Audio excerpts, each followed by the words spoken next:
আসসালামু আলাইকুম। বিসমিল্লাহির রহমানির রহিম। আজকে সহিহ বুখারীর একটা হাদিস দিয়ে শুরু করব। আব্দুল্লাহ ইবনে ওমর রাদিয়াল্লাহু থেকে বর্ণিত, রাসূলুল্লাহ সাল্লাল্লাহু আলাইহি সাল্লাম বলেছেন, জেনে রাখো, তোমাদের প্রত্যেকেই দায়িত্বশীল, আর তোমরা প্রত্যেকেই নিজ অধীনস্থদের সম্পর্কে জিজ্ঞাসিত হবে। অতএব ইমাম, যিনি জনগণের দায়িত্বশীল, তিনি তার অধীনস্থদের সম্পর্কে জিজ্ঞাসিত হবেন। পুরুষ গৃহকর্তা তার পরিবারের দায়িত্বশীল, সে তার অধীনস্থদের সম্পর্কে জিজ্ঞাসিত হবে। নারী তার স্বামীর পরিবার, সন্ততির উপর দায়িত্বশীল, সে এইসব সম্পর্কে জিজ্ঞাসিত হবে। কোনো ব্যক্তির দাস স্বীয় মালিকের সম্পদের দায়িত্বশীল, সে এই সম্পর্কে জিজ্ঞাসিত হবে। অতএব জেনে রেখো, প্রত্যেকেই দায়িত্বশীল এবং তোমাদের প্রত্যেকেই নিজ নিজ দায়িত্বশীল বিষয় সম্পর্কে জিজ্ঞাসিত হবে। সহিহ বুখারী ৭১৩৮ নম্বর হাদিস। এই হাদিসটি আমাদের বাবা মায়ের দায়িত্ব যে কত বড় সেটাই মনে করিয়ে দেয়। আমাদের সন্তান ভবিষ্যতে কেমন মানুষ হবে, এই প্রশ্নের উত্তর অনেকটা নির্ভর করে আমাদের উপর। আপনি তাকে পৃথিবীর সবচেয়ে ভালো স্কুলে পড়ান, সবচেয়ে ভালো মাদ্রাসায় দেন, কলেজ, বিশ্ববিদ্যালয় কিংবা সবথেকে দামি টিউটর রাখেন, সব কিছুই গুরুত্বপূর্ণ। কিন্তু একটি বিষয় কখনো ভুলে যাবেন না, সন্তানের প্রথম স্কুল তার পরিবার, আর প্রথম শিক্ষক তার বাবা মা। আমরা হয়তো বুঝি না, কিন্তু আমাদের সন্তান সারাক্ষণ আমাদের দেখছে। আমরা কিভাবে কথা বলি, কিভাবে মানুষের সঙ্গে আচরণ করি, কিভাবে রাগ করি, কিভাবে নামাজ পড়ি, কিভাবে মোবাইল ব্যবহার করি, সব কিছুই সে নীরবে শিখছে। তাই আমরা যা বলি তার চেয়ে অনেক বেশি গুরুত্বপূর্ণ আমরা কি করি। সন্তানকে শুধু চাকরির স্বপ্ন নয়, মানুষের উপকার করার স্বপ্ন দেখান। ছোটবেলা থেকে সন্তানকে বোঝান, তুমি বড় হয়ে কত মানুষের উপকার করতে পারবে। যে মানুষ নিজের কাজের মাধ্যমে মানুষের উপকার করতে চায়, সে নিজের কাজকেও ভালোবাসে। তাকে শুধু বলবেন না ডাক্তার হও, বরং বলুন এমন ডাক্তার হও যাকে মানুষ দোয়া করবে। শুধু বলবেন না ইঞ্জিনিয়ার হও, বলুন এমন ইঞ্জিনিয়ার হও যার কাজ মানুষের জীবন সহজ করবে।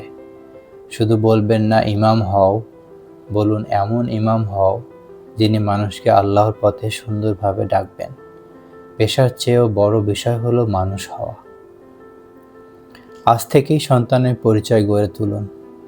আপনি যদি চান আপনার ছেলে একজন আলেম হবে, অথবা একজন ডাক্তার, অথবা একজন বিজ্ঞানী, তাহলে আজ থেকেই তাকে সেই পরিচয়ে ডাকতে শুরু করুন। আমাদের ছোট্ট ডাক্তার, আমাদের ভবিষ্যতের ইঞ্জিনিয়ার, আমাদের ছোট্ট হাফেজ, আমাদের ছোট বিজ্ঞানী, এসব কথা শিশুর মনে আত্মবিশ্বাস তৈরি করবে। সে ধীরে ধীরে সেই পরিচয়ের সঙ্গে নিজের কল্পনা করতে শিখবে। সন্তানকে সময় দিচ্ছি তো? আমরা সবাই সন্তানের জন্য অনেক কষ্ট করি, দিনরাত পরিশ্রম করি, ভবিষ্যতের জন্য টাকা জমাই, কিন্তু একটি প্রশ্ন নিজেকেই করি, গত 7 দিনে আমি কি অন্তত একদিন বসে সন্তানের সঙ্গে কথা বলেছি? সে কি শিখেছে, কি জানতে চায়, কি নিয়ে ভাবছে, কোন বিষয় তাকে আনন্দ দেয়? আমাদের অনেকে হয়তো পারি না, কারণ আমরা ব্যস্ত। কিন্তু মনে রাখবেন, টাকা আবার উপার্জন করা যায়, শৈশব আর কখনোই ফিরে আসে না। দুনিয়া ও আখিরাত দুটোই চাই। আমরা চাই আমাদের সন্তান দিনও শিখুক, আবার দুনিয়াতেও সফল হোক। আল্লাহ তাআলা আমাদের শিখিয়েছেন, রব্বানা আতিনা ফিদ দুনিয়া হাসানাতাও ফিল আখিরাতি হাসানাতাও ওয়া কিনা আযাবান্নার। হে আমাদের রব, আমাদের দুনিয়াতে কল্যাণ দান করুন, আখিরাতেও কল্যাণ দান করুন, এবং আমাদের জাহান্নামের আগুন থেকে রক্ষা করুন। দেখুন, আল্লাহ শুধু আখিরাতের কল্যাণই চাইতে বলেন নাই, দুনিয়ার কল্যাণও চাইতে শিখিয়েছেন। তাই আমাদের সন্তানকে এমনভাবে গড়ে তুলতে হবে যেন সে ঈমানদারও হয়, আবার যোগ্যও হয়। ভবিষ্যৎ নিয়ে আজ থেকেই ভাবুন। আমরা ভবিষ্যৎ জানি না, কিন্তু আমরা নিয়ত করতে পারি, দোয়া করতে পারি, কল্পনা করতে পারি, তারপর ফলাফল আল্লাহর উপর ছেড়ে দিতে পারি। 1 মাস, 2 মাস, 6 মাস সময় নিয়ে বসুন, ভাবুন আমার সন্তানের কোন বিষয়ে সবচেয়ে ভালো লাগে, সে কিসে আনন্দ পায়, কোন কাজ তার আগ্রহ বেশি। এই ছোট ছোট পর্যবেক্ষণই একদিন বড় সিদ্ধান্ত নিতে সাহায্য করবে। ধৈর্য ধরুন। আজ সিদ্ধান্ত নিলেন আর আগামী মাসেই ফল পেয়ে যাবেন, এমনটা হয় না। একটি গাছ যেমন বড় হতে সময় লাগে, একজন মানুষও তেমনি সময় নিয়ে গড়ে ওঠে। তাই ধৈর্য ধরুন। অন্যের নিরুৎসাহিত করা কথা ভেঙে পড়বেন না। পরামর্শ অবশ্যই শুনুন, কিন্তু দেখুন যিনি পরামর্শ দিচ্ছেন তিনি কি সত্যি এই বিষয়ে অভিজ্ঞ।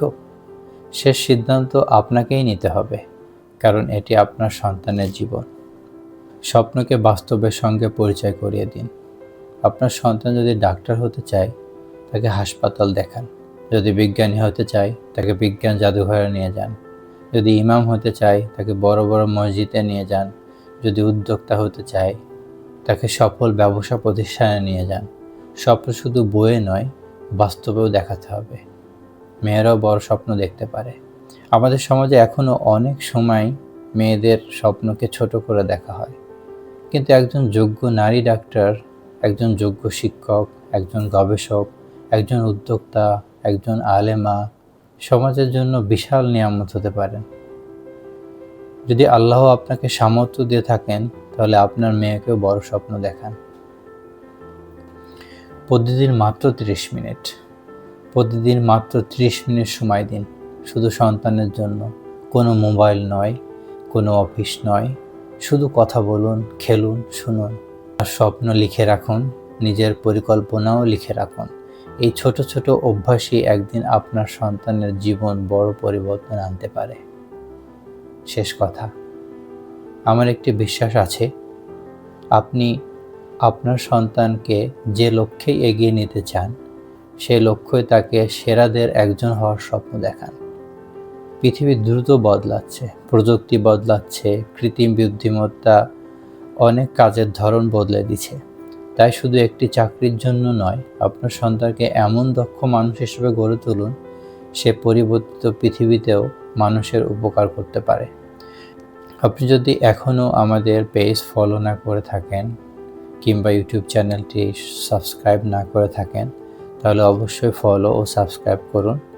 আপনার একটি সাবস্ক্রিপশন আমাদের আরও উপকারী ও গবেষণা ভিত্তিক ভিডিও তৈরি করতে অনুপ্রাণিত করবে। আজ এখানে শেষ করছি। আল্লাহ তাআলা আমাদের সবাইকে এমন সন্তান লালন পালনের তৌফিক দান করুন, যারা দুনিয়া ও আখিরাতে উভয় ক্ষেত্রে সফল হবে। আসসালামু আলাইকুম ওয়া রাহমাতুল্লাহ।